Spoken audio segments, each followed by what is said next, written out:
guys on the defensive line who've gotten more playing time as of late because of injury. Just how do you think they've, Caleb Taylor, just how do you think they've stepped up with the added responsibility? Well, I think last week they did a really good job, and not that they haven't other times, but yeah, we were down a little bit in there, and a lot of guys did that, but Caleb Taylor, you mentioned him in particular. I thought that was probably the best game that he's played since I've been here, and it's probably the most that he's played this year as well. So there's a couple of plays that come to my mind where just like what you'd want, like coming off the ball and knocking that offensive lineman back and protecting his gap and shedding the block and getting to the ball, making tackles. So, I think he's certainly over the last month or so has really improved his day-to-day practice and what he's doing. And so it's good to see when you get a chance to really do it in a game that that stuff comes to fruition too. So he's done a really good job. I think you guys lead the country in defensive touchdowns. What's been the big emphasis this year in practice? I don't know that there's been any emphasis different than any other. I feel like obviously we've got some good perimeter players out there that are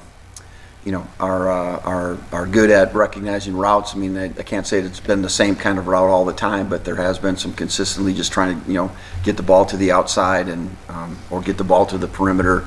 Our corners have done a really good job of covering down those routes really well and then taking advantage of mistakes. As we said, like last week, is how do you get interceptions? Well, I think a lot of it is you speed up the quarterback. You make him do things faster than he's comfortable doing or faster than he wants to do. And the particular play from last Saturday night was just a 4-man rush, but we had pressured him a few times before. He wanted to get the ball out of his hands. We were getting off the ball good on that snap, and again, it was just he threw it off target, and Mello made a really good catch and a really good can tell from his basketball days a little reverse pivot there, and down the sideline he went. So I think that's as much as anything is you're forcing the offense into mistakes and making them play faster and do things faster than they really want to.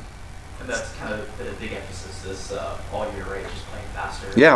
Yeah, for sure. And I talked to our coaching staff. I watched our game versus Texas Tech last year, as we do, and man, so we just didn't look like we didn't look fast, and we didn't play very fast, and like we were behind all the time. And I said, I feel like we're playing differently this year. So from if 1 year makes a difference, I certainly think we are getting off the ball better. We're playing more physically, and we're just generally as a defense, playing faster. It seems like teams aren't really throwing at Kobe too much.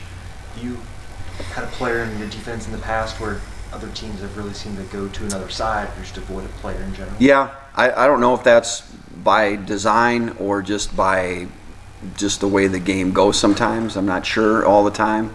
I talk to safety sometimes because they would say, well, we don't get many passes thrown our way. I said, well, that could be a good thing. Either that means you're doing a good job in coverage, and if you are, then the ball's probably not going to come to your guy. So I said you got to kind of take that as a feather in your cap sometimes. So maybe that's the same thing for him sometimes. If you're covering a guy tightly, hey, got to be quick. If you're going to throw the ball quick, that number 2, he's good. He'll jump those routes, and so maybe throw to the other side. Well, I don't know. Mel's done that twice in a row, 2 weeks in a row. So maybe they shouldn't throw him at all. Brian, as you look at Texas Tech, what do they do offensively, and what are some of the challenges? Well, same as a couple other recent teams, Oklahoma, Central Florida. They play extremely fast. They move the ball all over the place. You make your defense sideline to sideline. They've got a good perimeter throwing game. A lot of RPO throws, which is a challenge all the time because you got to defend the running play. They make it tough because they have a really good running back. I think he's one of the top 2 or 3 in the country in forcing missed tackles, which is always a concern for our team. And so you've got to have good numbers and things to really defend the run, but then you've got to be able to rally to the perimeter pass too. So I think they do a really good job of mixing that in there.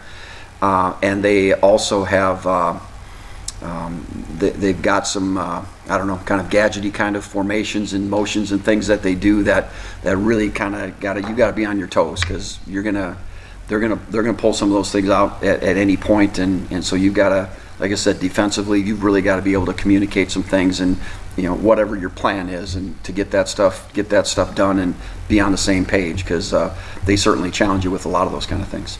How big is it for them to get Morton back at quarterback after you've watched them? Yeah, well, he obviously played last week, and I think he's a really good player. So and I think he's whatever. If he started the year as their backup, I think he's a quality starter in the conference. So he does a really good job. He's a good sized guy that can run the ball, that knows what to do with it, within their offense. I think he does a really good job of managing, making good decisions and things like that. And so yeah, we've got our work cut out for us. He's a good ball player, and I don't think that's not taking a breath at all just because of that guy playing. I think he's worrisome. So we got to be on our game. They go for it on fourth down more than basically anyone else in the country. Just how do you prepare for that, and also how does that affect your third down preparation? I know it's a big part of it. Yep. It's like we used to play Army all the time, and man, they're the same way. They just get it to 3rd and 2, and we're going for it on 4th, and so yeah, you gotta hopefully you're gonna play some good early down defense. That it's I don't know if it's 4th and 8 if they're gonna go for it. If it's 4th and 1, they probably will. So you've got to kind of win some of those earlier downs, and I don't know that it does a whole lot. Sometimes it's also by field position. Are they backed up in their territory? It might be different on 3rd down than if they're on our side of the 50. They might run the ball on 3rd down on our side of the 50 because hey, we can get it to 4th and 1 and we know we're going to go for it. Where if they're backed up, maybe they won't, because they've got so far to go. So so again, to me the key to that is to get ahead in the down and distance game, and don't make it be 4th and 1 or 2. Make it be 4th and 10. Just following up on something you said earlier, you mentioned different formations and looks they can throw at you. Does practicing against your guys' offense help with that at all? Or is it just Yeah, it's like that. Probably our offense would be even more so, but yeah, I think we have to try to defend that stuff every day and spend time talking about and working it out. Okay, so this look here in this particular defense and coverage, what is our adjustment? What can we do, right? So I feel like we're, as much as anybody, we should be prepared for those things, and we are, but you still have to recognize it and then have 11 guys do the same thing. If you're going to do something, okay, versus this formation, we're going to do this. All 11 guys got to be doing this. So you gotta still be great communicators in doing that stuff. So that's the tricky part. It seemed like Craig was super involved around the line of scrimmage against Iowa State. Just what impressed you most about what he did? Yeah, I thought that was his best game of the year. Best game of the year this year for him.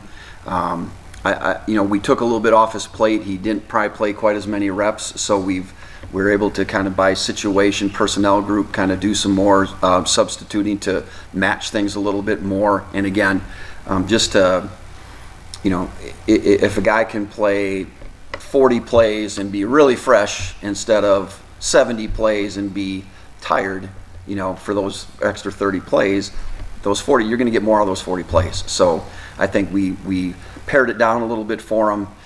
So he knew he's just going to be doing certain things, and I felt like that really helped him. And again, he's a guy he takes everything seriously. He works hard. He does extra. He's doing all he can, and I'm glad that to me it just feels good for a guy to he's going through it a little bit, right, and to really put a really good game together, and I think that just really helps his confidence. How much does the development of Jason Gilliam at that spot allow you to do that and Yeah. still feel comfortable? Yeah, that's it, right? I think that's it, because Jason's another guy that's he does everything the right way. So, and he's a good player. So it's really on us to try to find a role for him. And so, hey, in this offensive personnel group, this would really be good for Jason because he's got this, maybe this little skill set that is good for him that might be a little bit better than the other guy. So and vice versa. So we've just tried to put